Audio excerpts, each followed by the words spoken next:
कहानी में एक दर्दनाक मोड़ तब आता है जब मासूम नूर को अरशमा के हाथों थप्पड़ खाना पड़ता है और उसे शदीद जिल्लत का सामना करना पड़ता है। नूर इस घर में मजीद रहने से साफ इनकार कर देती है। ऐसे में अंजुम फूफो उसे समझाती है कि अगर वो इज्जत से जीना चाहती है तो उसे जुल्फकार से निकाह कर लेना चाहिए, क्योंकि जुल्फकार न सिर्फ उसकी फिक्र करता है बल्कि उससे सच्ची मोहब्बत भी करता है। नूर जो पहले इनकार कर चुकी थी, अब हालात के हाथों मजबूर होकर जुल्फकार की बीवी बनने पर राजी हो जाती है। अंजुम फूफो खुद उन दोनों का निकाह पढ़वाती है और नम आंखों के साथ नूर का हाथ जुल्फकार के हाथ में देकर उसे रुखसत कर देती है। असल ट्विस्ट तब शुरू होता है जब जुल्फकार नूर को ब्याह कर अपने घर लाता है। जैसे ही उसके बाप इफ्तिखार शाह को इस शादी का इल्म होता है, वो गुस्से से आग बगोला हो जाता है। इफ्तिखार शाह के लिए अपने बेटे की खुशी से ज्यादा अपना बिजनेस इम्पोर्टेंट है, इसीलिए वो जुल्फकार की शादी अपने बिजनेस पार्टनर की बेटी मारिया से करवाना चाहता था।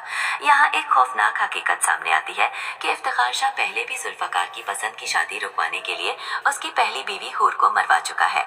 अब ऐसा लगता है कि वो नूर के घर भी कोई खतरनाक चाल चलने वाला।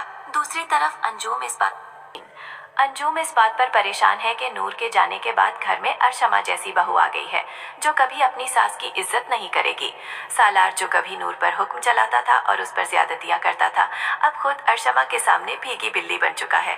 अरशमा भरी महफिल में सालार की इतनी बेइज्जती करती है कि वो अपनी ही बीवी के सामने नजरें उठाने के काबिल था। अरशमा की फरमाइशें खत्म होने का नाम नहीं लेती। उसे ना घर की फिक्र है और ना सालार की, वो बस पैसा उड़ाने में लगी रहती है।